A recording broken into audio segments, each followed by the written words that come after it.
Good afternoon, everyone. Nice afternoon in advance of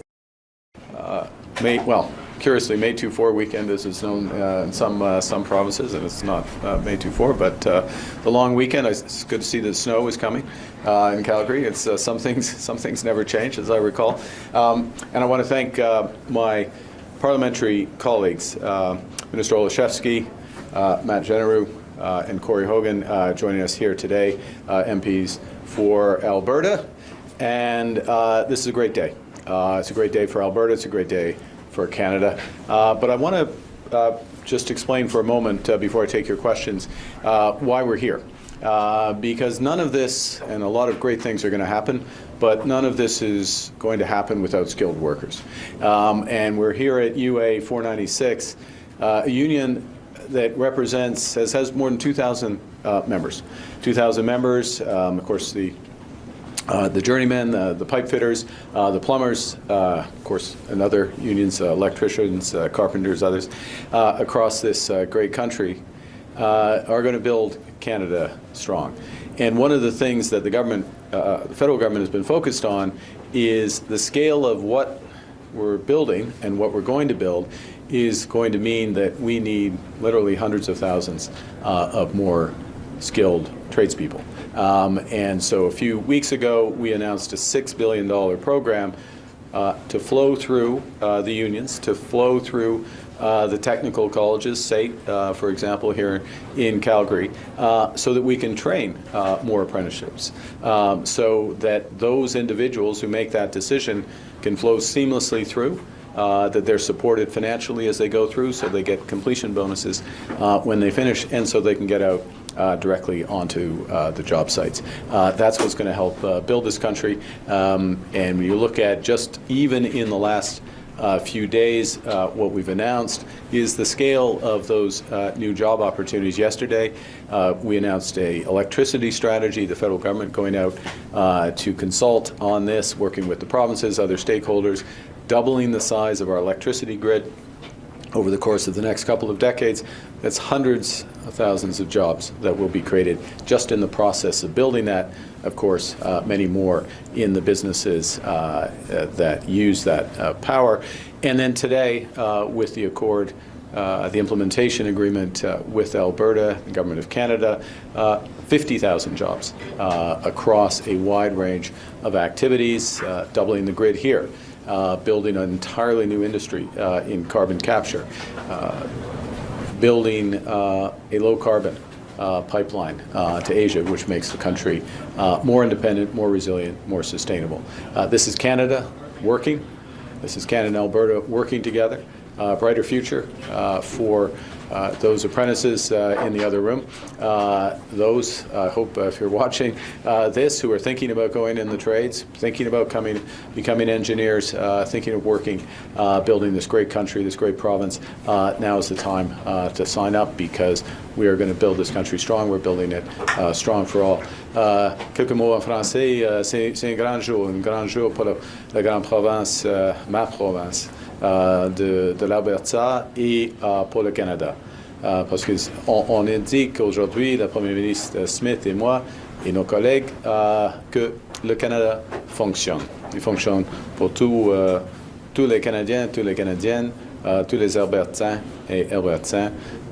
Et dans le processus, on va créer des milliers et milliers de bons jobs, de bonnes carrières pour nos jeunes. Alors, avec tout cela, I look forward to your questions. Thank you. G'day, Prime Minister. Emma Graney from the Globe and Mail. I want to ask you, you just said it's Canada working, but what about BC consultation, specifically around the pipeline? I mean, you're looking at a conditions document September 27, first or potentially 2033. That's extremely quick. So how are you going to get them on the side and conduct sufficient consultations when you don't even have a route or anything until October? Well, thank you for the question. And I had a regular speak with Premier Eby. He and I had a good conversation yesterday about a range of subjects, including aspects of what we announced today. I'm looking forward, actually, I will be seeing the Premier in Vancouver next week, and we will address a series of issues directly in the interests of British Columbia, as well as issues in partnership with the Government of Canada, Government of Alberta, if aspects of this or as aspects of this agreement move forward. So how do we do it, which was your question? We do it as we did here, through cooperation, through open dialogue, working together, making sure, as I said in my remarks, standing alongside Premier Smith a few hours ago, that the people of British Columbia benefit from projects that touch them. And of course, before all of that, and fundamentally, is we respect and fully fulfill our responsibilities for free, prior, informed consent, standard consultations with Indigenous partners. Thanks. Next question. Robert Tuttle, Bloomberg. I just wanted to ask you, the document says Canada will update its federal carbon pricing benchmarks to ensure it's consistent with the Alberta agreement. So does that mean that the timeline and pricing will apply to all provinces as well, or the rest of them? Yeah, thank you, Robert. It's an important question, and in essence, yes, is the short answer. Obviously, we consult with the provinces as part of that process. That process of indication to the provinces has begun with just prior to the announcement of the actual agreement, and we'll consult with the provinces, and there'll be a consistency with the intention of having a consistency across in terms of the federal, as you know, but the federal backstop.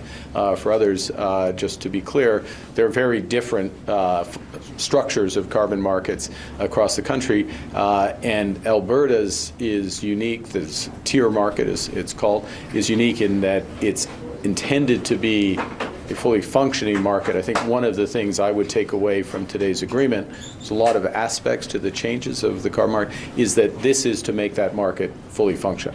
To function as a market, to have a trading price, to move. In order to do that, we need to move, and this will be my last part of my answer, move through a period of absorbing an excess of credits, over the course of the next several years, and then move into that market.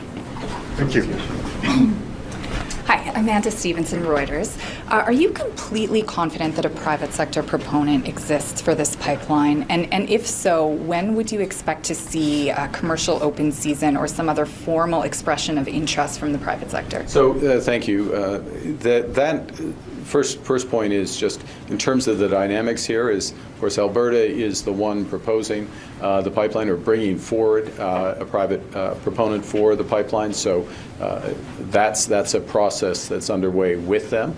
I will leave it more to them to be more explicit in terms of the answer, but certainly their expectation, and it shows in terms of the effort that's been put into the agreement, the specificity around the agreement, the timelines for the agreement. The expectation is that that will be the case, and then what follows from that is there's a sequencing regulatory. Well, there's a consultation sequencing with Indigenous peoples. There's a work with the province of British Columbia, moving through those and moving to that October date. And I just want to be very clear to everyone: you have a moving towards a designation if various things are met, designation by the Major Project Office as a nation-building project.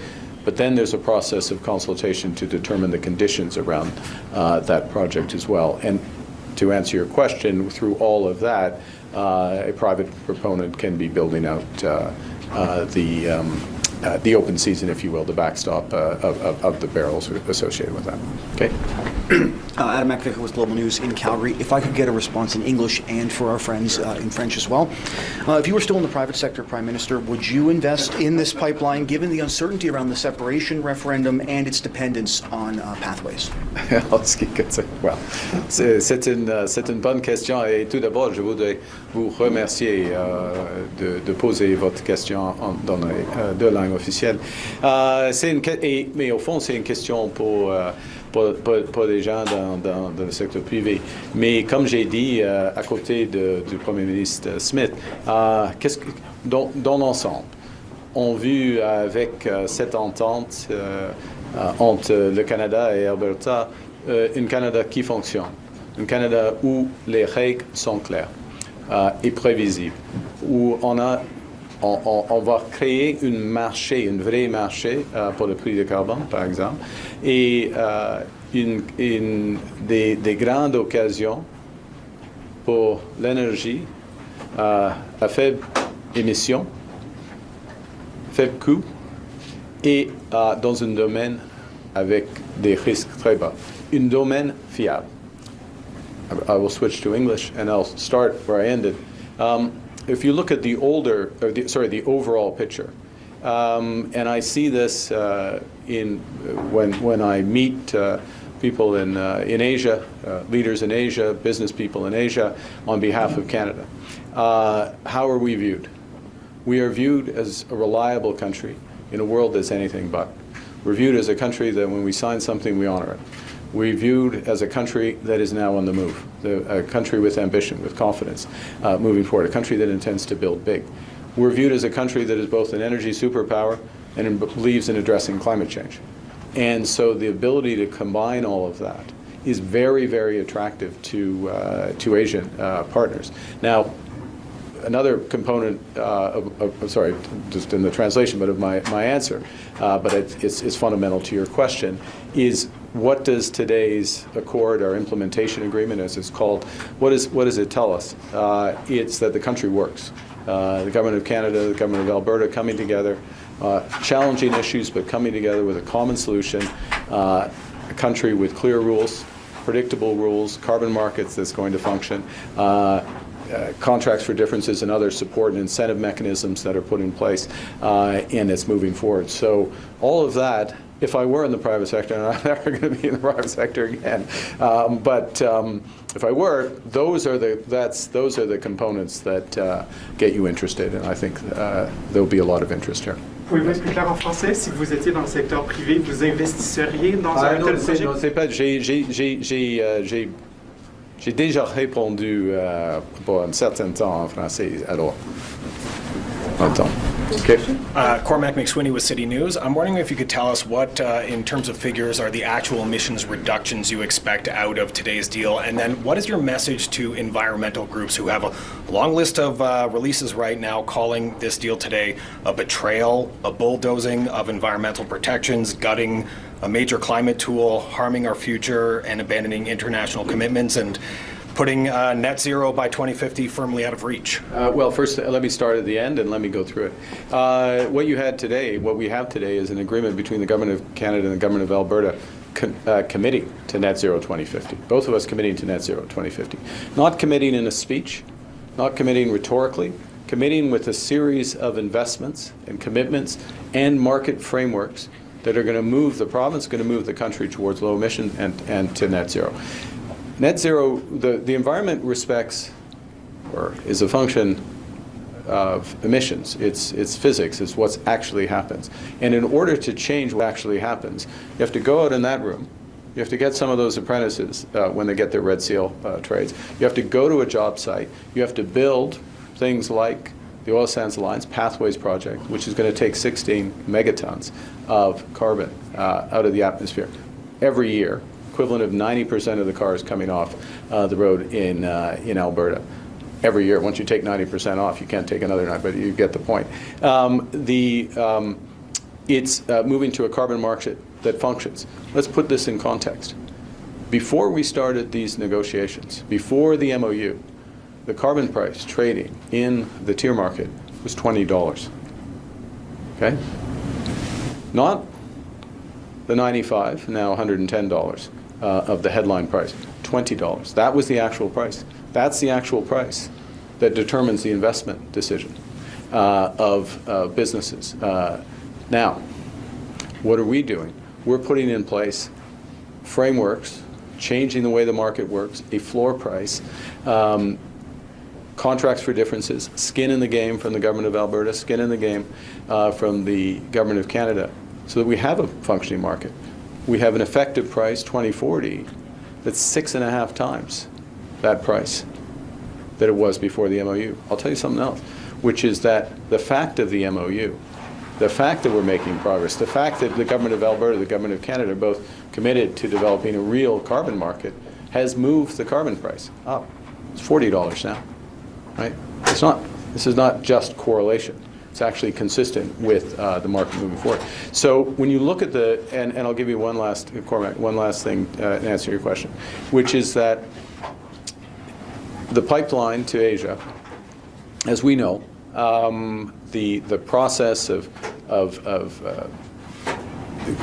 bringing oil out of the oil sands, the SAGD process, other processes, and shipping creates emissions, so-called Scope 1, Scope 2 emissions. This deal more than compensates for those emissions. It's a net negative on the thing. That's how you make progress. I've been an environmentalist, my career, UN Special Envoy on climate action. Those last two words, climate action. This is climate action. This is investment. This is moving forward. We're just coming up to time, so we'll do one last question here and then one question in French to Dominic. Merci. Hi, Prime Minister Mark Carney with CTV Calgary. Chiefs from Sturgeon Lake Cree Nation and Mikisew Cree First Nation, they put out an open letter today. They say Ottawa has failed to respond to their concerns about Alberta separatism and treaty rights. Just wondering, what's your response to their call for the federal government to more forcefully defend Treaty Number 8 and national unity as well?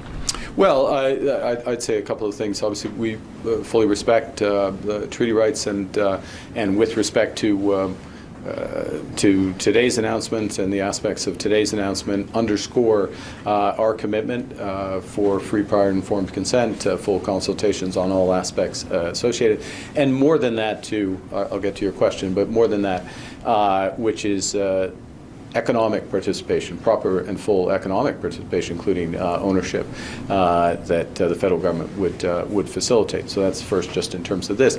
In terms of the referendum, if not news, you would have been reported on CTV, as well as all other outlets. The legal challenge, we were aware of the legal challenge with respect to the treaty rights that had been brought, including by Sturgeon, and that we. Yeah, that process unfolded as it is. There's subsequent, the government of Alberta has indicated intention to appeal. There will be subsequent determinations.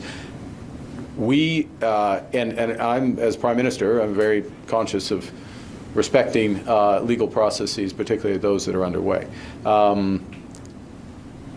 When there is, under the Clarity Act, a referendum around separation, we as parliamentarians have a direct responsibility. We have a responsibility to judge the clarity of the question that meets those standards and other standards. I think what is crucial is that all rights are respected through this process, any democratic process, the right to privacy, Indigenous rights, clarity of the question, and a full understanding of the Federation. But what today is about Canada working, cooperative federalism, coming together, making an agreement, moving forward, creating a better future for our kids and grandkids, including, I strongly going to stress this, including with respect to the environment, because this is climate action alongside providing energy security and bright future for our kids. Oui, Monsieur Carney, vous aviez été clair, vous aviez dit qu'il n'y aurait pas d'oléoduc sans projet de capture de carbone Pathways. Est-ce qu'aujourd'hui vous pouvez être clair et nous dire que sans promoteur privé, il n'y aura pas d'oléoduc? Oui, il faut avoir, premièrement, je veux répéter, pas d'oléoduc sans Pathways. Et comme j'ai dit il y a quelques heures, tout est connecté. Tous les aspects de cet accord, de cette entente sont connectés. Les réductions de méthane, des changements dans le marché du carbone qui fonctionne.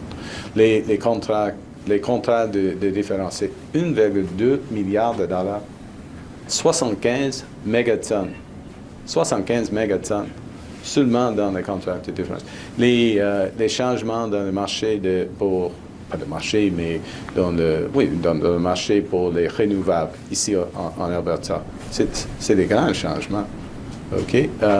Et alors, tout est connecté, et y compris, c'est la responsabilité d'avoir un promoteur privé. C'est la responsabilité du province de l'Alberta. In English, please. In English, everything's connected. The question was specifically about a private sector proponent, and that's the responsibility of the province of Alberta. The point I was making is that because the introduction to the question raised the connection between pathways and the pipeline, and it's been clear from the start as a requirement that no pathways, no pipeline. And that's very clear in the agreement. But I think there's a more fundamental point, which we agree on, to be clear. This is Alberta and Canada coming together. It's about having a carbon market that functions, so that aspect of the agreement. It's about the methane reductions. It's about a series of changes in the renewable market here, which will help that come in as a complement. It includes the changes to the clean, proposed changes to the clean electricity regulations, which are referenced, and all of which puts together a package. And I will repeat in French if you wish. Puts together a package that creates opportunity, creates energy security, reduces emissions, and is affordable for Albertans and Canadians. Affordable today and affordable tomorrow. So everything has to fit together, and the combination here does, which is why we're very proud to have this agreement, and we will do everything to implement it. Et finalement en français, et en même temps, au bout de ligne, c'est une question d'abordibilité pour les Canadiens et Canadiennes. Et tous les changements, les trajets de réduction d'émissions, les changements proposés dans les réglementations de l'électricité, tout cela rend une transition énergétique qui est fiable et abordable. Merci beaucoup. Thank you. Thank you very much. Right.